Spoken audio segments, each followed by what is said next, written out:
Do Jornal Público, este é o Soundbite, Ruben Martins.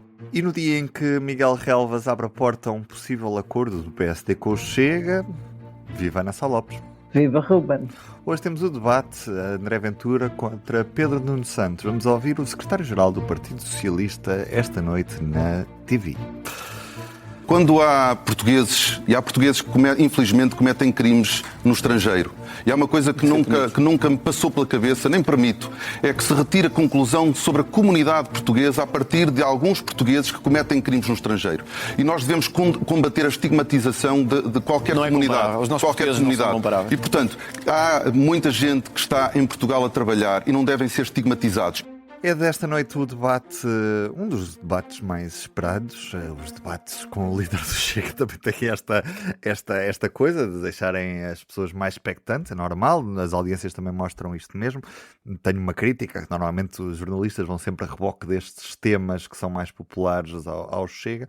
Mas Ana Sá Lopes, deixa-me te perguntar o que é que achaste deste debate, porque vimos um Pedro Nuno muito diferente do que foi a debate com André Ventura o ano passado. Sim, claramente Pedro Nuno este ano está a criar a imagem de Primeiro-Ministro. Este seria um debate muito difícil para Pedro Nuno Santos, ou pelo Pedro Nuno Santos que se irritava, que tinha aqueles ataques de impulsividade, e esse Pedro Nuno Santos já não está cá. E Pedro Nuno Santos teve, de facto, um debate absolutamente extraordinário com André Ventura, sendo que era muito difícil, tendo em conta as características de selvageria de André Ventura a debater. Aliás, eu espanto-me onde Pedro Nuno Santos foi arranjar paciência, porque André Ventura interrompia-o continuamente e ele parava, dizia calmamente: eu preciso continuar a falar, é a minha vez.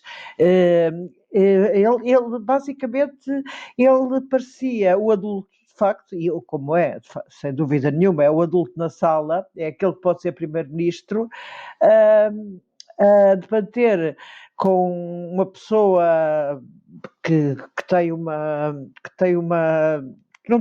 nem sequer responde às perguntas, que diz qualquer coisa, imigração. André Ventura tem um estilo em que pega nas suas 3 ou 4 palavras de ordem e responde sempre com essas palavras de ordem às perguntas. É sempre imigração, vai-se dar a quem veio, os chineses, a invasão dos chineses do mercado, tudo isto foi... É absurdo. E às vezes não é fácil discutir quando a irracionalidade não impera. Até porque vimos André Ventura a dizer uma coisa e... impera. Sim, não impera. Até porque vimos André Ventura a desmentir-se ele próprio durante o debate, no que toca, por exemplo, à questão do mandar os condenados por crimes, os estrangeiros condenados por crimes, para fora. Ora, primeiro era logo para os expulsar, ora, afinal era para ficarem presos em Portugal e depois expulsá-los a seguir, mas depois não podíamos pagar as prisões em Portugal. Enfim, uma grande confusão de André Ventura. Aquilo era uma atrapalhada, não se percebeu minimamente. Ele nem sequer, André Ventura, deve saber o que defende sobre isso. Ele só sabe fazer um comício cada vez que tem um debate como alvo os estrangeiros. Os alvos são os imigrantes, são os estrangeiros. Isso é para aquele nicho que ele trabalha, para o nicho das pessoas que estão revoltadas com o sistema e que temem a imigração.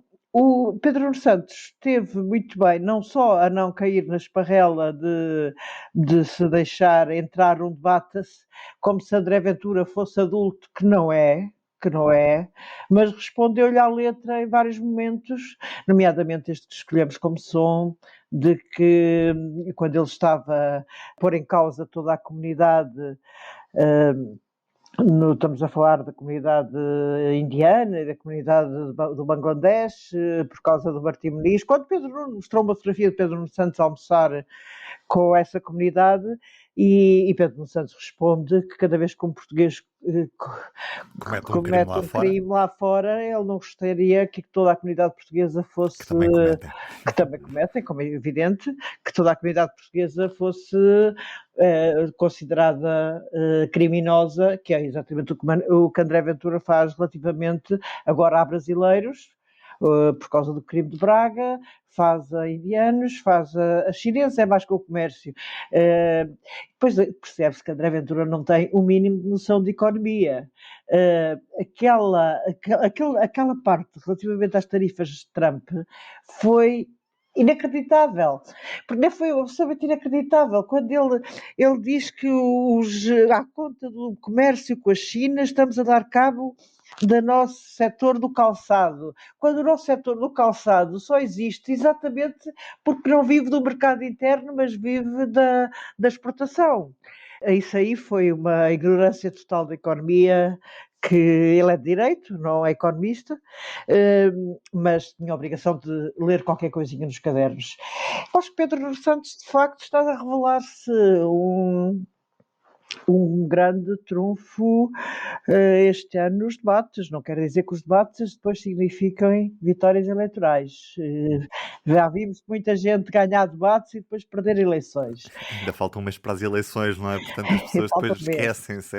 Sim, é os muito debates, tempo ainda. Os debates não são, mas eu acho que o Pedro Nuno Santos esteve muito bem a falar ao eleitorado do centro, já enfim, com as mudanças que ele fez relativamente à questão da imigração, mas sem deixar, nomeadamente, a parte do IVA zero e a parte... Ele não deixou cair nas armadilhas que André Ventura, que ele estava sempre a pôr cascas de banana, nomeadamente com os 8 anos do governo PS e com a mudança de posição no imposto do automóvel, o imposto único de circulação. Portanto, ele conseguiu, obviamente que ele mudou, ele é o novo secretário-geral do PS, mas sequer conseguiu nem sequer ter que, como já noutras épocas disse, em que dizia, mas agora sou eu, em que ele muitas vezes lá está o tal impetuoso Pedro Nuno Santos que dizia, mas agora sou eu, e que parecia às vezes renegar um bocado do passado, e isso para o eleitorado tradicional do PS também não é bom, e ele neste momento agora parece que está de facto em grande forma. Não vou dar notas. Não te ia pedir notas, as notas ficam para mais tarde. Mas deixa-me, Ana, ainda antes de terminarmos hoje, pegar num outro tema do dia. Isto porque falaste com Miguel Relvas, do PSD, que de certa maneira abriu portas a um acordo à direita que une os partidos integrantes da AD, PSD e CDS, com o Chega. E isto, Ana Sá Lopes, pergunto-te se, no fundo, está tudo a encaminhar para haver um acordo à direita que permita afastar de vez o Partido Socialista de qualquer cenário em que possa até sair vitorioso destas eleições.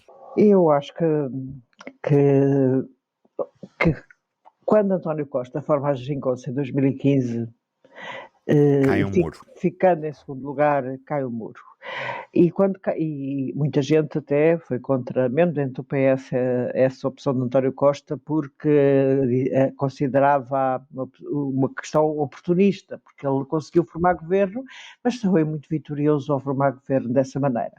Eu sei que Luís Montenegro tem dito sempre que não é não, que nunca contará com o Chega, que o Chega é um partido não confiável, e de facto não tem dado grandes razões de confiança, mas eu não sei se depois, no fim, até por uma questão de sobrevivência política do próprio Luís Montenegro, se as coisas não acabarão, porque se Luís Montenegro, é que mais cedo ou mais tarde isto vai acontecer, porque se Luís Montenegro perder as eleições e se demitir, e existir congresso extraordinário, logo se vê quem vem, mas se Passos Coelho regressa, Passos Coelho não regressa só será primeiro-ministro depois de eleições. Pode haver um governo PS que dure só um ano, imagina que o PS ganha as eleições, dura um ano, como este durou, e depois eu não tenho dúvidas que Pedro Passos Coelho fará essa coligação com o Chega. Isso aí é certinho. Essa coligação, não estamos a falar governamental, estamos a falar um acordo de incidência parlamentar. E vai liderar a maioria, que é aquilo que Miguel Relvas pede agora a Montenegro para fazer, que Montenegro disse que não, mas eu não sei se por uma questão de sobrevivência política pessoal própria. Aliás, o não é não de Montenegro também foi dito por uma questão de sobrevivência política, porque ele achou que ele teve muito tempo sem se definir. Luís Montenegro foi aos Açores dar os parabéns a Luís Zé Manel. José Manuel Bolieiro por ter feito o acordo dos Açores e ter feito a geringonça açoriana, porque na primeira eleição ele não tinha ficado em primeiro lugar, tinha ficado em segundo e conseguiu formar governo com o apoio do Chega e da Iniciativa Liberal.